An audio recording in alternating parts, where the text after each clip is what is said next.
Hei, kau iblis wanita, kau dengar baik. Shalom, Mak Lina Wijaya di sini. Teman-teman, ini state saya yang ketiga. Yang pertama di report, yang kedua bertahan, ini yang ketiga. Hari ini sebenarnya saya sudah tidak ingin ya state, tapi ada beberapa pendeta yang minta saya dengan berani speak up untuk mengklarifikasi. Sejatinya dari saya pribadi, secara subjektif saya berpikir biarkan saja anjing menggonggong, kafilah berlalu. Karena memang pada dasarnya banyak maling, teriak maling, iblis teriak iblis. Banyak orang bertopengkan apologet, berjubahkan pekabaran Injil, namun sejatinya mereka sedang menyusupi jemaat-jemaat awam itu dengan bidat, dengan penyesatan, dengan pemahaman yang tidak tuntas tentang Alkitab, di mana mereka tidak mau tunduk terhadap Alkitab, sola scriptura, dan mereka itu memiliki pemahaman-pemahaman sendiri yang sebenarnya karena tidak mau belajar, akhirnya comot-comot asumsi-asumsi menjadi liar.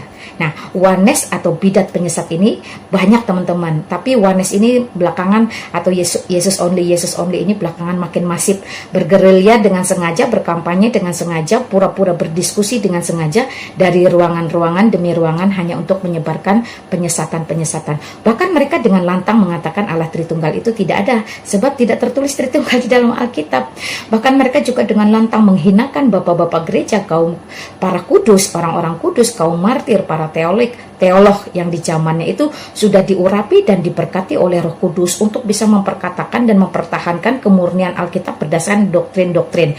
Allah Tritunggal itu sudah final, teman-teman. Jadi sampai kapanpun kalian berusaha mengkudetanya, menghilangkan atau mencampur adukannya, itu tidak akan pernah berhasil. Faktanya sampai hari ini, ya, semua sekolah teologi pun memiliki standar yang jelas tentang Allah Tritunggal. Jadi tidak bisa kamu tiadakan. Itu sebab kalau sekolah teologiamu tidak beres, berantakan, tidak tuntas, itu karena otakmu geser. Kamu menolak Allah Tritunggal, maka kamu ditendang, dikeluarkan dari sekolah teologiamu. Nah, teman-teman yang tidak memiliki dasar akademik yang jelas, seharusnya sadar diri dan jujur untuk tidak mengajarkan doktrin. Doktrin apapun, doktrin Allah Tritunggal, doktrin manusia, doktrin penciptaan, kristologi, doktrin Allah Roh Kudus, dan sebagainya. Tidak memiliki kapasitas, ya, karena itu harus dari sumber yang valid. Dan emak sangat menyarankan teman-teman kembali ke gembalanya masing-masing, ke gereja di mana kamu berjemaat, jikalau ingin tahu tentang doktrin-doktrin yang mendalam tentang pemahaman Alkitab. Kalau hanya sekedar memberitakan Injil, silahkan teman-teman, karena itu menjadi kewajiban dan hak setiap kita yang mengaku Kristen. Pengamen-pengamen di jalanan itu juga, emak pernah di Manado itu, pengamen itu mengamen, menyanyikan lagu-lagu pujian, itu salah satu mereka memberitakan Injil melalui lagu pujian berdasarkan kapasitas mereka masing-masing. Jadi itu hak dan kewajiban, tapi mengajar itu adalah orang-orang yang dipilih, orang-orang tertentu, karena itu jangan sembarangan mengajar.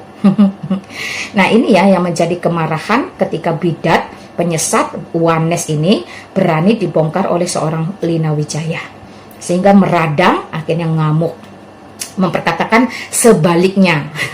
Mengatakan fitnah, tidak perlu difitnah. Ada satu masa ketika motivasimu tidak murni di hadapan Kristus, maka akan dibongkarkan. Dan masa itu ketika tiba, Tuhan akan membangkitkan orang-orang yang dipakai untuk menyingkapkan penyesatan-penyesatanmu, ya. Jadi kamu sebenarnya tidak perlu heran.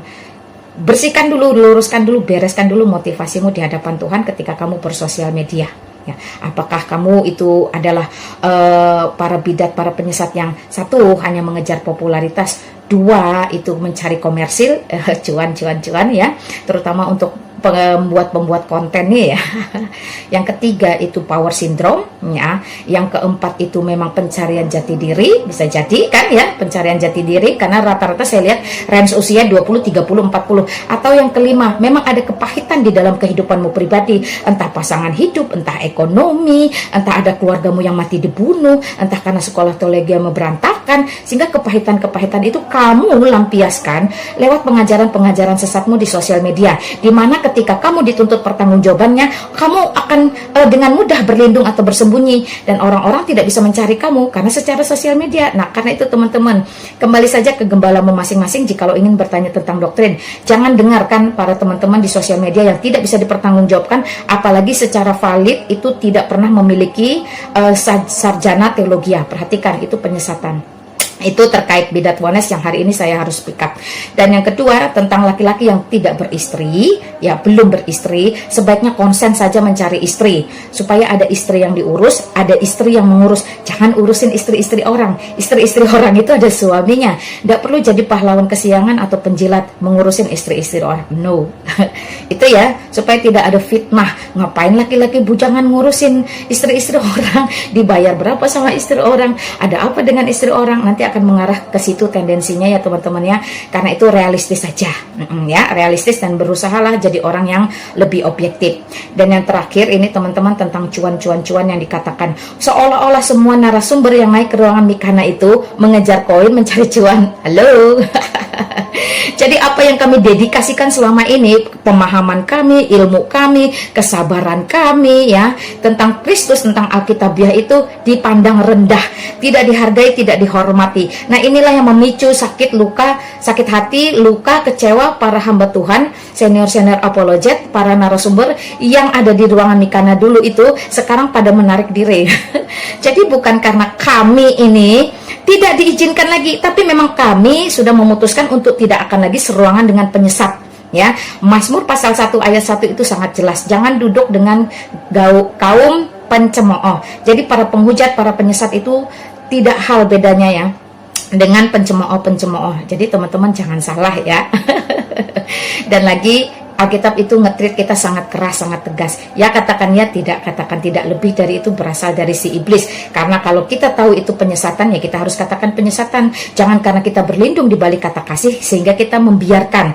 Kasih tidak identik dengan pembiaran, ya. Kasih juga tidak identik dengan kompromi. Justru kasih itu mendisiplinkan dirinya untuk ya katakan ya, tidak katakan tidak, bidat katakan bidat, Alkitabiah katakan Alkitabiah. Seperti itu teman-teman. Sekali lagi Tritunggal itu Alkitabiah dan sudah final karena Alkitab sendiri sudah final. Tetapi semua bidat yang muncul itu hanya fenomena di akhir zaman, sampai kapanpun tidak akan pernah bisa. Nah, para narasumber yang menarik diri ini justru membuktikan bahwa kami tidak membutuhkan koin atau cuan dari ruangan-ruangan penyesat. Perhatikan, kami tidak membutuhkan popularitas, kami tidak perlu pansos, kami tidak butuh followers. Apalagi dibandingkan laki-laki ini, jelas followers saya lebih banyak. Saya kalau buka ruangan 200-300 sampai akun saya di take down. Ya, tapi enggak apa-apa lah ya, namanya orang udah like dislike itu dia akan terlihat dari buahnya. Tapi dari situ teman-teman juga bisa menilai mature, matangnya seseorang. No problem. Nah, kembali kepada Mikana secara khusus. Mikana itu datang kepada saya secara pribadi pertama kali. Dia yang datang ke ruangan saya, dia yang meminta saya menjadi narasumber. Supaya apa? Supaya kontennya itu ada penyegaran, ada yang baru.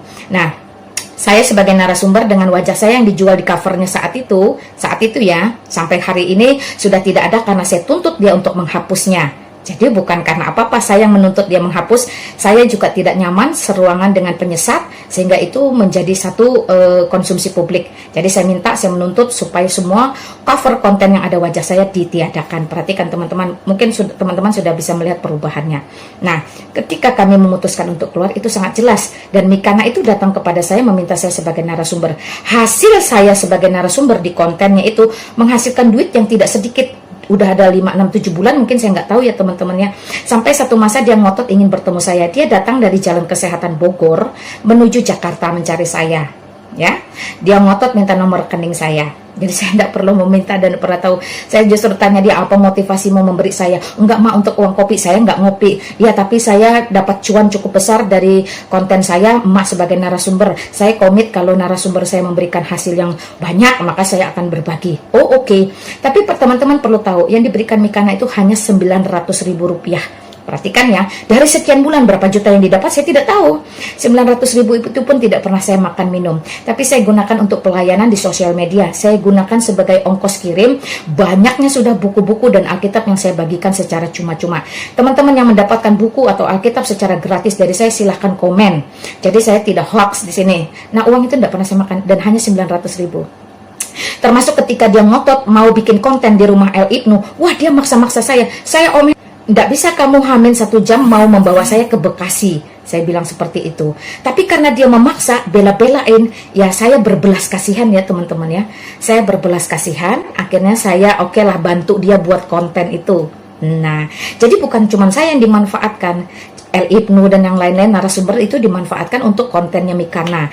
Jadi kalau kalian mau jujur atau Mikana mau jujur, kami ini yang sodakoh untuk dia penghasilan cuan atau koin untuk YouTube-nya. Bukan dia, jangan dibalik. Oke ya, ngerti ya sampai sini ya. Kiranya Tuhan mengampuni kamu, memberkati kamu dengan segala negatif thinkingmu. Ya, salam santun, salam hormat, salam takjim. Dan Yesus memberkati. Amin.